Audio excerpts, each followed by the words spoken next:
밖에 없단 말이에요. 예를 들면 우리나라에 삼성전자, SK하이닉스만큼 돈 잘 버는 회사가 있어요? 라고 물어보면 없어요 라고 대답하죠. 그죠? 맞는 거예요. 제가 그게 답답한 겁니다.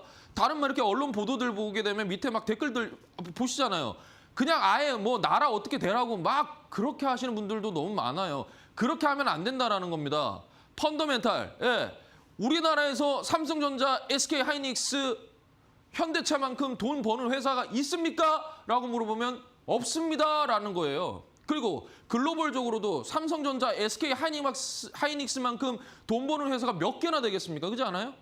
그런데 너무나도 이러한 꼭 노이즈가 발생하고 급락이 나올 때 뭔가 기다렸다는 듯이 막 그렇게 하면 안 된다는 겁니다. 이해되시죠? 그래서 코스피도 결국에는 움직입니다. 조정 줘야죠. 자, 이렇게 올라갔다가 여기서 조정 한번 주고 올라가죠. 그럼 지금도 또 조정 구간이잖아요. 다시 올라가고 이러한 패턴을 그려나가면서 우상향합니다.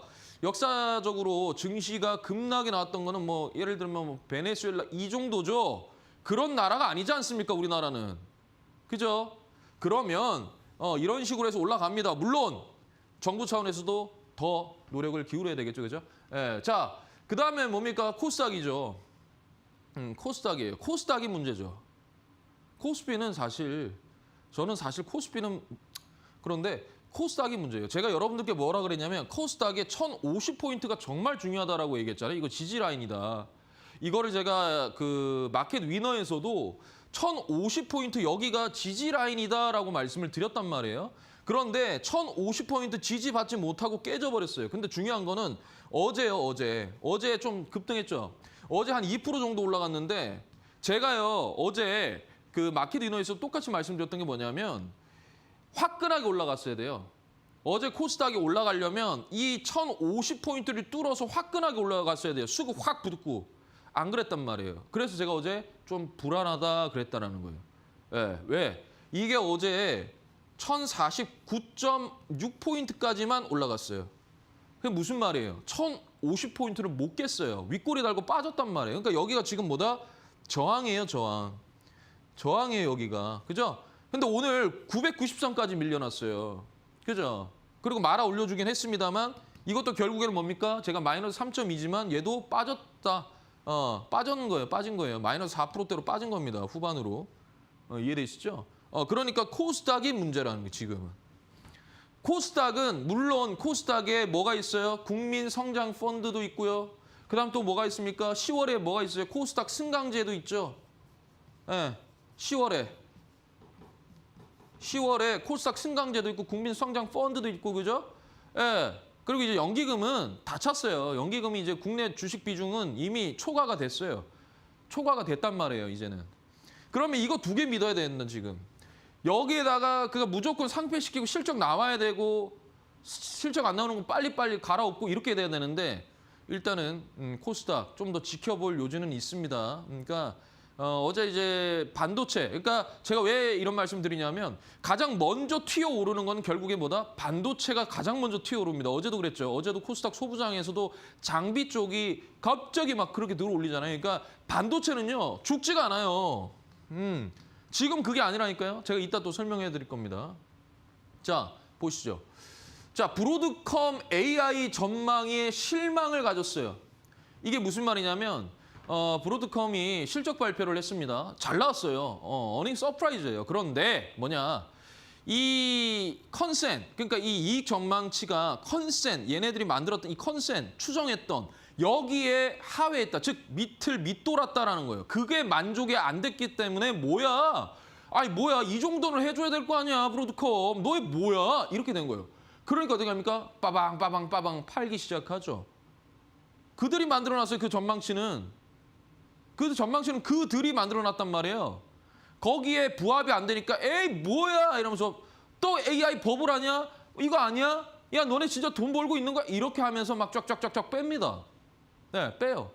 거기다가 더해서 가이던스의 이제 상향을 또 얘기를 하질 않았어요. 조금 그거 상향을 어느 정도 만족을 해야 되는데 그 가이던스 상향이 아니라 애매한 수준이고 그거보다 조금 낮은 경우로 이제 가이던스를 했습니다. 말을 해가지고 그것 때문에 브로드컴이 더 밀렸어요. 거기다가 뭐냐? 거기다가 이제 마이크론이죠. 마이크론의 이 노이즈도 있었어요. 레이먼드 제임스 파이낸셜 여기에서 결국에 뭐냐면 중국의 메모리가 결국에 메모리가 또 이렇게 보급이 이게 공급이 확산될 것이다. 그리고 실질적으로 이제 스마트폰에 대한 이 출하가 둔화될 것이다. 이걸로 메모리 반도체에 대한 지금 현재 가격이 이미 어느 정도 이 메모리가 고점에 와 있다. 이런 얘기를 한 거예요. 지금 현재 메모리는 고점이다라고 얘기를 해버린 거예요. 레이먼드 제임스 파이낸셜이. 그러면서 뭡니까? 이야 이거 진짜 메모리 반도체 이거 뭐 아니냐 하면서 그냥 더더더 한 거예요. 그러니까 메모리 반도체 즉 우리나라죠. 삼성전자, SK하이닉스. 예, 거기서부터 뭡니까? 충격을 받게 되는 겁니다. 그런 노이즈들. 그런데 항상 제가 얘기하잖아요. 이러한 그 뭡니까? 그 뭐 증권가라든지 이러한 그 뭐 투자 회사라든지 이런 항상 뭔가를 얘기를 하고 그걸로 공포를 심어준 다음에 주가가 밀리면 그때부터 그들은 들어와요. 저점 매수로 옵니다. 제가 아까 전에 말씀드렸잖아요. 삼성전자 보통 그 삼성전자 외국인 주식 비중이 한 50%, 49% 이렇게 됐는데 지금 47.8, 47.7까지 밀었단 말이죠. 그렇다가 공포를 심어주고 다 투매하면 그걸 다시 삽니다. 외국인들이. 똑같아요, 패턴이. 왜? 아니, 생각을 해보십시오. 외국인들이 당연히 환율 때문에, 환차수 때문에 던진다 한들 얘네 실적이 얼마나 좋은데 더 갈 수 있어요. 삼성전자 BPS가 10만 원입니다, 지금. 삼성전자 BPS가 2026년 추정치가 10만 원이에요. 보통 우리가 MSCI 선진국 지수가 되면 PBR이 7배 정도 수준이면 그게 얼마냐? 70만 원이에요. 그러면 골드만삭스든 아니면은 KB증권이든 제시했던 목표가가 얼마입니까? 63만 원, 65만 원이죠. 걸쭉 비슷한 거예요, 그게. 비슷하다니까요. 예, 네, 비슷한 거예요. 왜? BPS 대비 PBR로 계산을 해보니 70만 원, 65만 원 이런 정도 수준이 나온단 말이에요. 그럼 지금 뭐예요? 저평가예요. 저평가예요, 삼성전자도. SK하이닉스는 조금 이제 많이 올라간 건 맞지만 삼성전자는 아직까지도 저평가입니다. 그죠? 그걸 이제 여러분들께서 좀 이해를 하셔야 된다는 거예요. 자, 이게 이제 삼성전자예요. 오늘 삼성전자 갑자기 오후 한 2시 50분부터 갑자기 빠지기 시작했어요. 이게 이제 음봉으로, 물론 음봉인데 좀 이게 더 밀렸습니다. 더 밀렸어요. 마이너스 6%대까지 밀렸습니다. SK하이닉스는 마이너스 9%대까지 밀렸고 삼성전자는 마이너스 6%대까지 밀렸어요.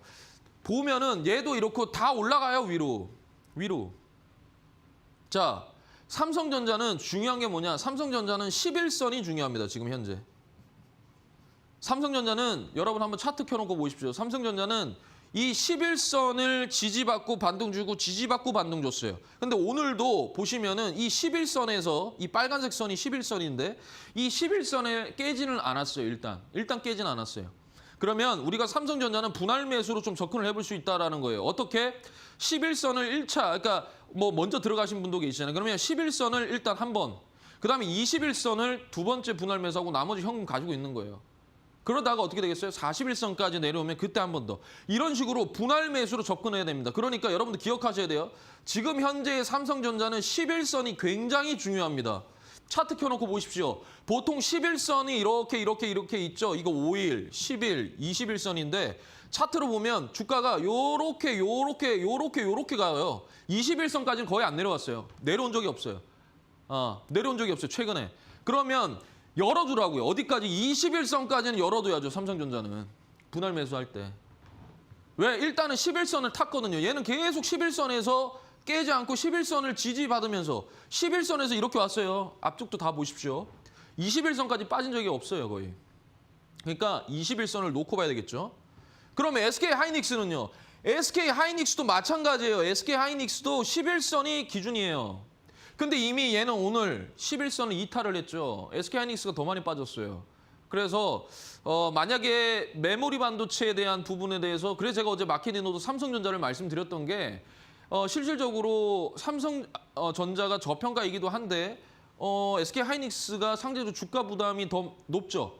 그죠? 그렇기 때문에 저는 삼성전자를 말씀을 드렸던 거고 최근에 삼성전자에 대한 기술력이 또 계속 나오고 있잖아요. 8세대 HBM5 뭐 이런 거 HPV 요거 이제 옆에 붙여가지고 적충으로 쌓아 올리니까 열이 엄청날 거 아닙니까? 그 에어컨을 갖다 옆에서 달아준 거예요. 예를 들면. 그게 이제 열이 다 밖으로 분산되게. 그러니까 지금 현재 엄청나게 고도화된 세계 최초의 기술을 가지고 있는 겁니다.